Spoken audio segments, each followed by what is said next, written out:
I am initially what pain has made of my body. After that, long after I am what I think. The challenge is therefore not critique, but composition. Critique, tiki freezes, composition flows. Opposing, deeding.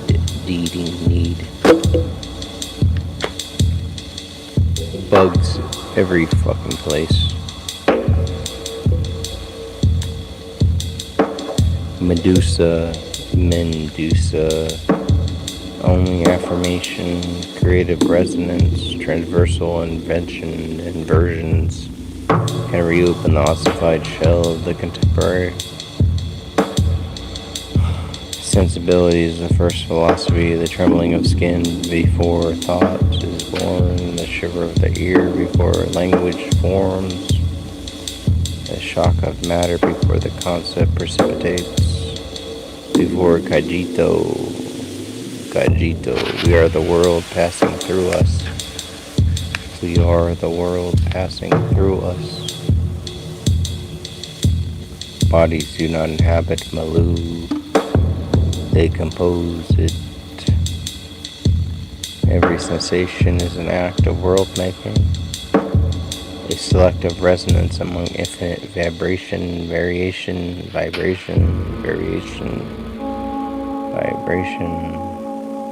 The Maloo is not external, is an atmosphere of our own interpretive storms, noise. Noise is not the enemy of the sense, but its midwife. All meaning is condensed.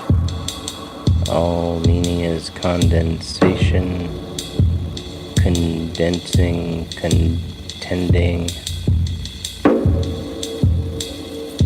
Fog and crystallization of countless imperceptible droplets.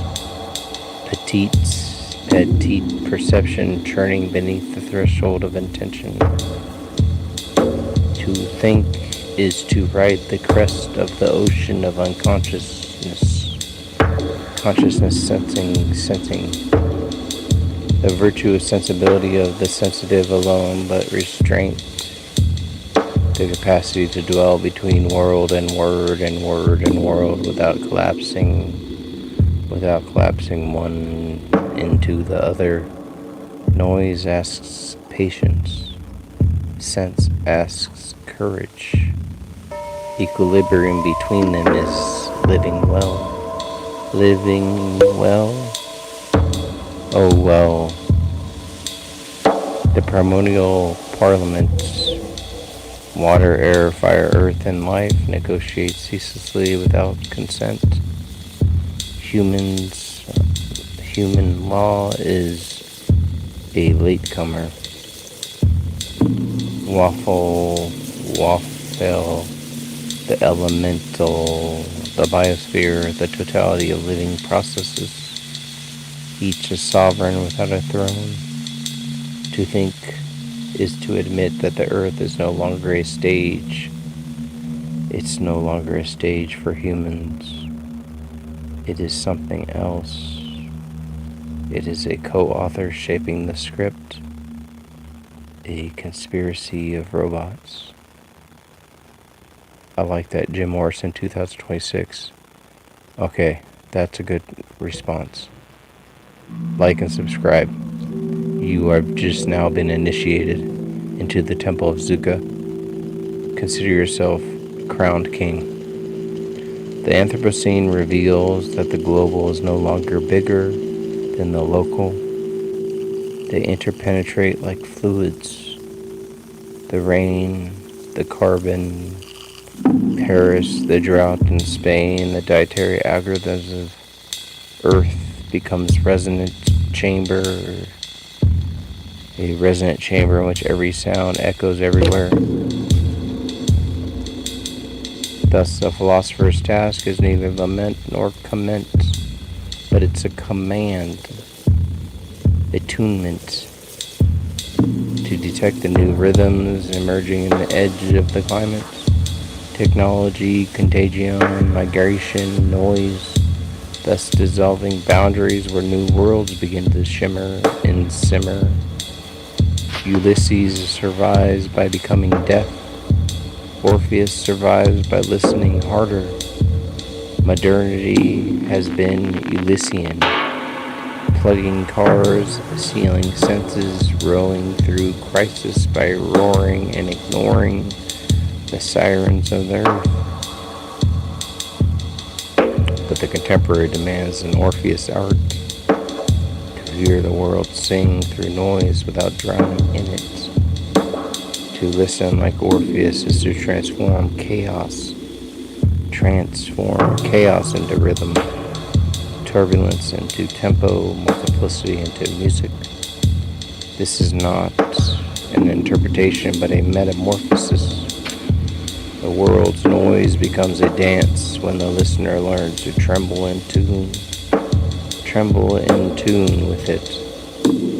Noise is the reservoir of all futures, pure potential, unparsed, unanalyzed, uncolonized. Language is the ossification of past order. Living well is keeping language porous, keeping the doors open to the tempest of the unformed. To make new sense, one must re-enter noise without dissolving. Do not dissolve into it. This is perilous vibrato between order and infantry and entropy, the helmsman of art, the steering of feedback, feeling the wave before it crests.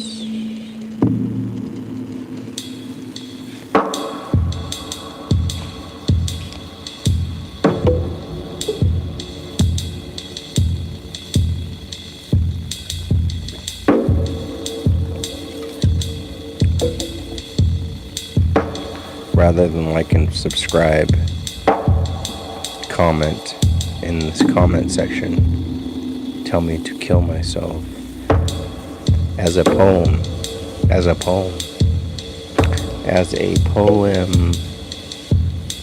His knowledge is not a map, but a pulse, not a rule, but a rhythm. He commands by being commanded. His will and his wave co-script. The mountaineer's art is sensitivity. Every peak a negotiation, every ice, wind, stone a gravity. The climber's hand is an oracle. The climber's hand is an oracle reading the face of a mountain like braille. The musician's virtuosity is the closest analog to listening and emitting simultaneously, receiving and modulating simultaneously, standing in the midst of noise of coaxing from the living time. Music is matter's dream of thinking. These figures are not metaphors for skills. They are metaphysics made flesh. Each teaches each that to act is to contemporary. Each teaches that to act in the contemporary is to improvise with chaos. Translate world forces through the body and respond to crisis with a sensibility that precedes thought.